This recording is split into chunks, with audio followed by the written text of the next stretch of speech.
Bonsoir et bienvenue dans votre émission Ça vous parle. C'est un acte indispensable pour soigner et sauver des vies. À l'occasion de la Journée internationale du don du sang, nous allons en parler avec mes invités. En 2022, 7021 dons de sang ont été comptabilisés pour la Nouvelle-Calédonie. Quel bilan doit-on faire? Le don du sang, en quoi est-ce important? Dr Laure Philippe répondra à toutes nos questions. Katia Comtesse, bénévole pour l'Association des donneurs de sang bénévoles de Nouvelle-Calédonie, est également sur notre plateau. Elle nous parlera des actions de cette association. Et en fin d'émission, Chavi nous rejoindra avec un petit quiz. Bonsoir à toutes les deux. Bonsoir. Et merci d'avoir accepté notre invitation. Merci d'avoir pensé à nous. Docteur Laure Philippe, est-ce que les Calédoniens donnent leur sang? Alors oui.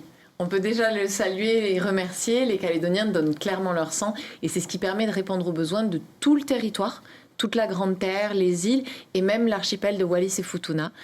Donc chaque année, vous l'avez dit, il y a à peu près 7000 dons. Quand on parle de dons, c'est à la fois des dons de sang total, c'est le prélèvement qu'on fait en quelques minutes, et des dons de plaquettes. Et effectivement, ce sont des dons qui sauvent des vies. Et globalement, on sent que la cause, elle parle. Beaucoup de Calédoniens connaissent ce geste. Par contre, il n'y en a que 4000 qui franchissent la porte du centre du don du sang. Il y en a certains qui donnent plusieurs fois par an, c'est pour ça qu'on est à 7000 dons, mais il y en a beaucoup qui ne sont jamais venus au centre du don du sang. Ils savent que ça existe, des fois ils ont entreaperçu le centre, des publicités, mais il y a beaucoup de gens qui n'ont jamais franchi ce pas alors qu'ils pourraient donner, et c'est pour ça que c'est très précieux que vous nous receviez aujourd'hui avec l'association des bénévoles, parce que c'est quand même quelque chose d'indispensable, effectivement. Bon, on en parlera un peu plus, et pour que les gens puissent avoir un peu plus de détails aussi, ce qui peut freiner, c'est pas savoir. Katia Comtesse, vous êtes membre de l'association des donneurs de sang depuis peu. Très peu de temps, en effet. On va dire à peu près 6 mois, c'est ce que vous m'avez dit. Même pas, en tout début d'année, mais je suis donneuse depuis très longtemps. C'est-à-dire depuis l'année 92, je crois. Oui, donc ça fait plus de 30 ans. Par rapport à l'association des donneurs de sang bénévoles, est-ce que déjà vous pouvez la présenter très brièvement? Alors c'est une association qui est portée par malheureusement pas assez de personnes aujourd'hui. Il y a un bureau qui est là depuis longtemps et qui s'engage particulièrement dans les différentes actions de l'association, non seulement pour la faire connaître, mais aussi pour informer les donneurs à de multiples occasions d'ailleurs, au plus près du public si possible, auprès des jeunes aussi, des jeunes publics, parce que les jeunes sont très engagés également et donnent très facilement une fois qu'on a répondu à certaines questions, ce qui est tout à fait logique. On est allé dans les lycées, on y va encore, et on essaye de pérenniser, on va dire, le don en essayant d'être au plus près des jeunes qui vont, on l'espère, donner tout au long de leur vie, puisque c'est un don qui peut se faire jusqu'à un certain âge avancé de la vie. Et donc, il ne faut pas l'oublier, ça. Docteur Philippe, il y a 8000 personnes qui se sont présentées. 1000 personnes n'ont pas pu donner leur sang. Dans quel cas on ne peut pas donner son sang? Alors ça, en fait, ce sont les chiffres du nombre total de dons. C'est-à-dire qu'il y a... nous avons reçu... Alors, en fait, ce n'est pas 8000 personnes qui se sont présentées. Il y a 8000 fois des personnes qui sont venues. D'accord. Mais il y en a qui sont venues plusieurs fois, qui ont des fois été ajournées temporairement et qui, quand elles sont revenues, ont pu donner. Puis après, il y en a qui ont été ajournées de manière un peu plus définitive selon la situation. En gros, nous, on va dire qu'on a 2 pôles majeurs. C'est la personne qui donne et la personne qui reçoit. Donc, notre première ligne de contre-indication, elle va concerner les personnes qui donnent. Déjà, il y a l'âge, vous en parliez. Il y a le fait, pour donner, il faut être majeur, il faut avoir plus de 18 ans, il faut avoir moins de 70 ans. Et ensuite, il faut être ce qu'on appelle un majeur compétent. C'est-à-dire qu'il ne faut pas être sous une mesure de protection légale. D'accord. Une personne qui est sous tutelle, curatelle ou qui a des mesures de justice particulières ne va pas pouvoir donner son sang parce qu'elle ne peut pas participer à la vie citoyenne comme les autres. Ça, c'est vraiment d'un point de vue légal. Ensuite, il y a vraiment des éléments de santé. Il y a un poids minimum qui est de 50 kg qui est lié à des raisons techniques parce que quand on prélève une poche de sang, il y a un liquide de conservation qui a un certain volume. Donc, on ne peut pas prélever moins que cette quantité de liquide le permet. Et puis ensuite, il y a la santé de manière générale. Une personne qui a évidemment eu des problèmes cardiaques, des problèmes neurologiques graves, qui a des problèmes de santé sévères, qui fait qu'elle a besoin d'hospitalisation. Exactement. Une forme de fragilité. Alors, il y a des gens qui nous disent « Non, mais moi, j'ai une valve cardiaque, mais je vais très bien. » Oui, on sait que vous allez très bien, mais comme vous avez déjà été opéré, on estime que votre corps est un peu plus fragilisé que des personnes chez qui il n'y a pas ça. Donc ça va être ce qui concerne la personne qui donne. Et ensuite, on va penser à la personne qui reçoit. Et pour protéger cette personne qui va recevoir le sang, qui évidemment, elle, de base, est plus fragile, parce qu'elle a besoin de sang. Ça peut être une personne qui a eu un accident, une personne qui a une maladie chronique, une personne qui a une maladie aiguë, une personne qui a un saignement. Ça peut être des femmes qui accouchent, des personnes opérées, des bébés qui, à la naissance, ont des problèmes au niveau du sang. Donc vraiment, le panel est très, très, très large de besoins. Et donc, pour éviter de causer des problèmes à ces personnes en leur transfusant un sang qui contiendrait soit des microbes, soit des problèmes au niveau des globules, on va avoir toute une ligne de contre-indication. Donc si jamais une personne a été malade, évidemment, on lui demande de ne pas donner son sang pendant qu'elle est malade. Et dans les 15 jours qui suivent, si c'est une infection aiguë. Si c'est des risques théoriques, par exemple, une personne qui est partie dans un pays où il y a du paludisme, on a d'autres virus qui sont plus saisonniers, comme le virus du Nil ou des choses comme ça, le Zika, le chikungunya, la dengue. On va avoir des délais de contre-indication qui correspondent à la zone géographique et au risque. Et même si la personne nous dit non, mais moi, j'ai pas été malade, oui, mais vous êtes peut-être porteur du germe, donc on va attendre un certain délai qui dépend du type de microbe. Et c'est pareil pour tout ce qui est sexualité. Quand une personne vient de démarrer une nouvelle relation, alors nous, pour les relations, on parle vraiment de sexualité. Être en couple avec quelqu'un, si on n'a pas de rapport sexuel, ça n'impacte pas du tout le don. Par contre, si on démarre une sexualité, on va demander aux personnes d'attendre 4 mois, que les rapports soient protégés ou pas. Et on va demander aussi que dans ces 4 mois-là, il n'y a eu qu'une seule personne, qu'il n'y a eu qu'un seul ou une seule partenaire, parce que dès lors qu'il y a plusieurs partenaires sexuels, on estime que le risque de contracter des microbes est plus important. Donc voilà, ça c'est vraiment des précautions qu'on prend. Les infections aiguës avérées, les infections chroniques, les risques théoriques liés au voyage, à la sexualité, au tatouage, au piercing. En tout cas, voilà, c'est plutôt des risques théoriques. Par rapport au tatouage, parce que c'est assez courant ici en Nouvelle-Calédonie, on peut être tatoué et venir tout à fait. C'est pas le fait d'être tatoué qui pose un problème, c'est vraiment le fait d'avoir eu, dans les 4 mois qui précèdent le don, un contact avec une aiguille. Alors si c'est des aiguilles à usage unique, évidemment, le risque, il est quasiment nul. Par contre, comme nous, on n'a pas de moyen de s'assurer que la personne qui a fait le tatouage à la personne qui souhaite donner, elle utilise bien du matériel à usage unique, parce qu'il y a des gens qui se tatouent, ils utilisent des aiguilles eux-mêmes ou quoi.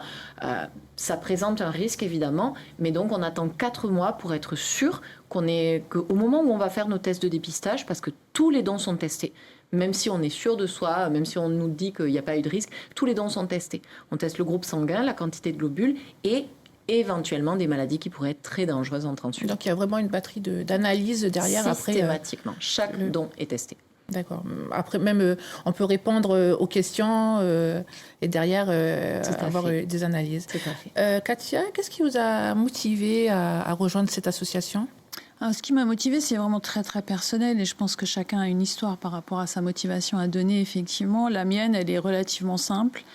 J'ai eu le malheur de voir ma maman gravement malade quand j'étais enfant. Et puis, elle est décédée d'un cancer, j'avais 15 ans. Et c'est vrai qu'on se sent très impuissant par rapport à cette maladie, surtout quand on est jeune. Et surtout, il y a quelques années de ça maintenant. Et du coup, je me disais comment faire pour aider ces malades d'une manière un petit peu plus efficace.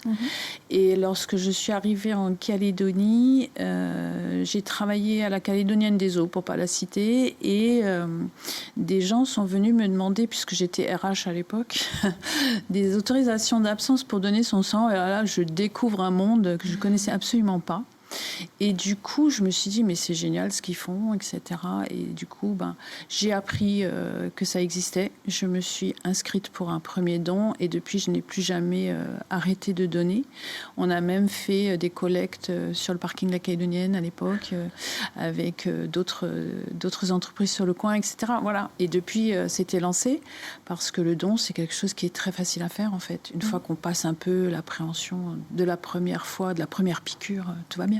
Voilà, justement, là, vous mettez le doigt sur quelque chose, c'est la disponibilité, parce qu'on peut avoir envie, mais on se dit, à quel moment je peux le faire ? Donc, il y a vraiment une possibilité de s'absenter pour don du sang ? Comment ça se passe? aujourd'hui Ou c'est propre aux entreprises, peut-être? Voilà, exactement. En fait, ça va dépendre de la convention collective qui a été passée. Souvent, il y a des gens qui nous disent « Moi, j'aimerais bien donner mon sang, mais soit j'ai trop peur, soit je ne peux pas, je ne suis pas éligible. » Il y a quand même plus de la moitié de la population calédonienne qui ne peut pas. Donc ça, c'est infiniment respectable. Il y a beaucoup de gens qui ne peuvent pas donner leur sang parce qu'ils n'ont pas l'âge, parce qu'ils ont des problèmes de santé, parce qu'ils ont des contre-indications. Donc cette moitié-là, on ne va pas aller la critiquer ou la chercher. Par contre, cette moitié-là, elle peut aider l'autre moitié à franchir le pas. Et donc, effectivement, on a des fois des responsables des relations humaines, des patronnes d'entreprise, des institutions qui nous disent, ben voilà, moi, mon geste, en plus ou à côté d'avoir ou pas donné mon sang, c'est que j'offre du temps à mes employés. Et donc, il y a certaines entreprises ou sociétés qui offrent 1 heure, qui disent, voilà, le don, ça va te prendre à peu près 1 heure, donc je t'offre 1 heure, tu y vas sur ton temps de travail. Il y en a d'autres qui offrent beaucoup plus, 2, 3, des fois 4 heures, ça peut se compter en demi-journée. Il y en a qui les donnent au moment où la personne donne, et il y en a qui disent, si tu me produis un justificatif comme quoi tu as donné ton sang, tu peux récupérer cette demi-journée à un autre moment. C'est vraiment une manière de faire des cadeaux. Alors, c'est très limite au niveau de la loi, parce que dans les textes, en tout cas européens, les produits sanguins humains ne peuvent pas se monnayer. C'est-à-dire qu'on n'a pas le droit d'être rémunéré par rapport à un don. C'est pour ça qu'on ne donne plus d'argent et que quand on dit, bah, effectivement, les gens avec qui vous travaillez peuvent vous donner ça, mais ça ne peut pas être obligé. C'est-à-dire c'est vraiment un cadeau qui est fait, mais qui n'est pas du tout un dû, qui n'est pas du tout une manière de rémunérer parce que vraiment le don du sang doit rester un acte généreux, bénévole et gratuit pour éviter justement des espèces de « Ah ouais, mais moi je donne mon sang parce que je vais gagner temps ou je vais gagner des heures », des choses comme ça. Ce sur quoi on insiste, c'est que vraiment le don du sang, c'est un geste qui doit être totalement désintéressé. Enfin, si, il est forcément intéressé parce qu'on veut aider des gens, c'est très souvent la motivation. On veut aider des gens, mais voilà, c'est pas dans le but de recevoir de l'argent. Et donc on invite, aujourd'hui, s'il y a des personnes qui nous regardent, qui ont un poids dans leur entreprise, on les invite vraiment à faire ce geste, en parler à leur RH, ou elles-mêmes décider d'offrir ça. C'est très facile, très possible, ça s'indique dans les conventions collectives et il y a de très grands groupes et on a beaucoup d'institutions en Calédonie, des services publics, des entreprises privées qui font cette démarche. Avant de poursuivre, je vous propose de regarder ce reportage. Il est extrait de la chronique de Chloé diffusée dans le JT de Calédonia. Chloé suit Pierrette qui vient donner son sang régulièrement. Ça fait exactement 19 ans que je donne mon sang. Bien depuis 2004, oui. Je viens 3 fois par an. On m'envoie des SMS lorsqu'il y a besoin urgent au niveau du centre. Et quelquefois, c'est directement un appel téléphonique. Ce sont toujours les mêmes questions, mais bon, il faut donner correctement les réponses. Voilà. Oui, faut être sérieux. Oui. Ça te prend combien de temps en général quand tu viens donner ton sang à chaque fois? Ça me prend une demi-heure, voire 1 heure, après, en fonction de l'état de santé aussi, parce qu'il faut bien manger aussi avant de donner son sang. Oui, contrairement à ce qu'on peut penser, il ne faut pas être à jeun en fait, il faut prendre des forces. Il faut prendre des forces avant et aussi après. Il y a de quoi manger ici aussi d'ailleurs. Oui, bien sûr. Non mais c'est pas pour ça que je viens. L'entretien est fini, donc c'est ok, tu peux donner ton sang? Oui, normal. Okay, super. Oui. Et bien on y va, je te suis. Oui. Bonjour tout le monde. Bonjour. Oui, merci. Je travaille dans le milieu hospitalier, médical, et c'est pour donc aider les personnes dans le besoin et aussi soigner. C'est tellement ça. Alors on le voit, Pierrette qui depuis 19 ans donne son sang. En 2022, 7021 dons du sang étaient comptabilisés. Par contre, on voit une diminution depuis 2019. Comment vous expliquez ces chiffres? Alors, c'est vraiment social. C'est-à-dire, le nombre de poches de sang qui sont prélevées en Calédonie correspondent exactement au nombre de poches transfusées. Donc, en fait, s'il y a moins de personnes à transfuser, il y a moins de poches prélevées. On fait très régulièrement des appels aux dons parce qu'on a vraiment besoin que les gens se mobilisent et continuent à donner. Ça, c'est très important. Par contre, il y a moins de transfusions dans l'absolu parce que tout simplement, il y a moins de personnes sur le territoire. Aussi bien, il y a moins de citoyens, moins d'habitants et il y a moins de personnel médical. Parce qu'effectivement, les transfusions, elles sont effectuées sur prescription médicale parce qu'on pense que l'état de santé de la personne le nécessite. Et donc, avec une population moins importante, il y a moins de transfusions. C'est vraiment mathématique. En termes de présentation, en revanche, nous, au Centre du don du sang, on communique énormément. Alors, grâce à l'association aussi, qui nous aide beaucoup, puis grâce à vous, les médias, parce qu'on a besoin quand même que tous les jours, il y ait des personnes qui se présentent. Donc, on est ouvert en semaine, parce que nous, au Centre de prélèvement, on fait les prélèvements le matin, et ensuite, les poches partent au Medipôle ou au laboratoire du service de transfusion sanguine, elles sont techniquées.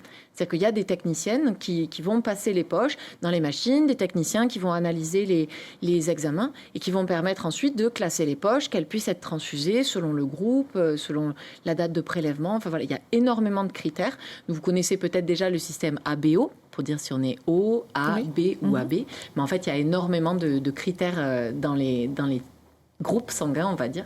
Et donc, nous, on aurait besoin, donc, s'il y a chaque semaine à peu près 140 poches qui sont transfusées, on a besoin que sur les 5 jours d'ouverture, du lundi au vendredi, il y ait 140 poches qui soient prélevées. C'est-à-dire qu'il faut que tous les jours, 30 personnes soient prélevées. Or, toutes les personnes qui se présentent ne sont pas prélevées. Donc, on a besoin que tous les jours, il y ait au moins 40 personnes qui se présentent au Centre du don du sang. Et clairement, il y a des jours où on n'y est pas. Tout simplement parce que les gens n'y pensent pas, parce qu'il y en a qui ont peur, et puis parce que dès lors qu'on diminue la visibilité, là typiquement, c'est la journée mondiale du don du sang, on a été présent sur les centres commerciaux, vous diffusez ce reportage, il y a énormément de gens qui vont venir, et c'est très précieux pour nous, on les remercie, mais on a vraiment besoin que la semaine prochaine, le mois prochain, c'est pas que le jour de la journée internationale qu'il faut se mobiliser. Justement, Katia, vous allez à la rencontre des gens. Aujourd'hui, vous étiez à la rencontre des gens. Quelle question revient le plus souvent? Quelle idée reçue peut-être L'idée reçue, c'est par rapport à l'âge, des fois. Ah, mais je peux donner, je suis enceinte, est-ce que je peux donner? Donc là, non, c'est contre-indiqué. Il y a aussi la question de savoir si on a été malade, est-ce qu'on donne ou pas? Si on a une maladie chronique, est-ce qu'on peut donner ou pas? Je suis diabétique, est-ce que je peux donner? Moi, pour mon cas personnel, j'ai une maladie chronique aussi qui est liée à la thyroïde. Je peux donner, je le confirme, et tout va très bien. Ça va être aussi sur la disponibilité. Ah, mais est-ce que vous existez dans le Nord? Alors ça, malheureusement, c'est la grande question. Il y a aussi ce fait qu'on n'est pas accessible à tout le monde du fait d'une territorialité et d'un emplacement qui est figé un petit peu sur la province sud, malheureusement. Il n'y a pas les moyens d'avoir un camion qui se déplace systématiquement dans le Nord où, par exemple, l'hôpital à Koné ne peut pas accepter des dons, etc. Donc ça, c'est une question qui revient souvent. Jusqu'à quand on peut donner? Je viens d'un pays étranger où je suis partie, est-ce que je peux donner, etc., etc. Et c'est vrai qu'il y a des zones géographiques où on va non pas interdire le don, mais on va différer le don de quelques mois, le temps d'évacuer en fait un risque maladie lié au paludisme essentiellement. Voilà. Qu'est-ce qui pourrait freiner les gens à ne pas pousser la porte? Alors vraiment, en général, le premier frein, c'est que les gens n'y pensent pas. Je pense que c'est la première chose qui fait que les gens ne viennent pas, c'est juste qu'ils n'y pensent pas. Et j'arrête pas de dire que plus on sera visible médiatiquement, le jour où vous verrez dans les films de super-héros, le super-héros qui prend 5 minutes pour donner son sang, le jour où vous verrez, je sais pas, dans les films qui sont diffusés dans les telenovelas, des gens qui donnent leur sang, vous pouvez être sûr que la population va y penser. Donc ça, je pense que c'est vraiment le premier frein, les gens n'y pensent pas.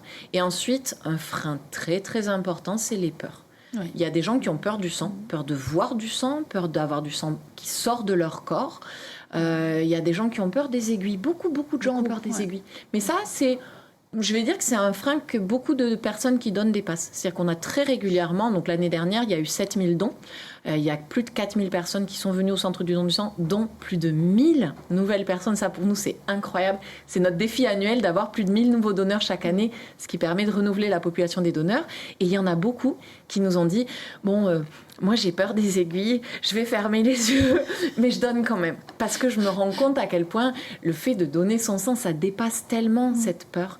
Et des fois, c'est une peur qui est très importante. Oui. Il y a des gens qui nous disent « Ça me tétanise. » Ouais. Et dans ces cas-là, ils viennent avec des gens. Ils viennent avec des amis, ils viennent avec de la famille, ils viennent avec des collègues. Et c'est impressionnant comment venir en groupe, ça leur permet de dépasser ces peurs. Et je pense que c'est le frein. Alors après, le fait de ne pas y penser, qui pour moi reste vraiment le premier frein. Encore une fois, c'est pour moi. Il y a des études qui existent, mais elles sont très biaisées parce que, évidemment, quand on fait des études sur le don du sang, on touche souvent les gens qui sont venus donner. Donc, on a plus de mal à analyser dans la population générale quel est le frein. Il y a une question culturelle qui a été soulevée, auquel des journalistes ont répondu, auquel aussi l'association a répondu en allant voir les membres du conseil coutumier, les membres des instances religieuses, au Sénat coutumier. Oui. Donc, on sait que ce n'est pas un problème au niveau... Une fois que la personne a eu l'autorisation de ses responsables du clan ou du district même, ou des chefferies, on sait que l'immense majorité des gens sont d'accord. Donc c'est souvent plutôt en vrai, j'ose pas, ou j'ai peur, ou j'y pense pas. Voilà. Et je vais dire que c'est pour des raisons culturelles. En vrai, dès lors que les personnes demandent, très souvent il y a des autorisations. Par rapport aux actions Alors, aux actions, je pense que vous avez tous été sensibles à ce qu'on a produit sur les bus, puisqu'il y a eu une campagne d'affichage là qui a eu lieu, où des jeunes nous ont beaucoup aidés pour le graphisme, etc., des affiches. Et puis, on a eu un don aussi d'une association que je peux citer, je pense. C'est le Rotary Club qui nous a vraiment financé l'action. Et c'est vrai que c'est utile de le signaler. On a des soutiens de la province sud, des mairies, des associations, le Lions, le Rotary, etc. Et j'en passe, j'en oublie malheureusement. Et si on veut intégrer l'association, comment on fait ? Un petit coup de fil. Vous allez sur le centre du don du sang. Il y a un site internet aujourd'hui qui permet d'avoir les coordonnées de l'association. Et à partir de là, on décide d'adhérer ou pas. La cotisation est minime. Vous donnez à peine entre 1 000 et 2 000 francs, voire plus si vous pouvez. Rien n'est exigé. C'est à votre bon cœur. Et puis à partir de là, vous décidez de participer aux réunions d'information qui ont lieu tous les mois. C'est vrai que le bureau est très dynamique et nous informe. Et à partir du moment où on adhère, on a les comptes rendus de réunions qui font qu'on est au courant des budgets de l'association et des actions qui vont être menées. D'accord. Et des résultats d'actions qu'on a pu mettre en œuvre. L'appel est lancé pour l'association. On peut toujours se diriger vers le site aussi du centre du don du sang. Voilà. On a le numéro aussi qui va s'afficher. Si vous voulez les contacter, vous pouvez avoir 055 100. Alors oui, ça c'est le numéro du centre du don du sang. Centre du don du sang, voilà.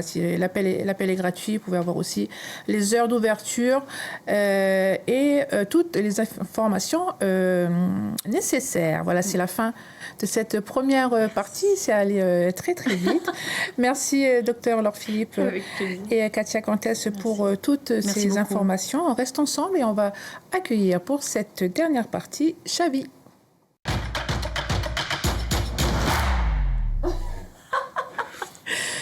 Bonsoir Chavi. Bonsoir Falaï. Et bonsoir. Bienvenue. Merci. Le quiz alors pour ce soir. Poser des cols.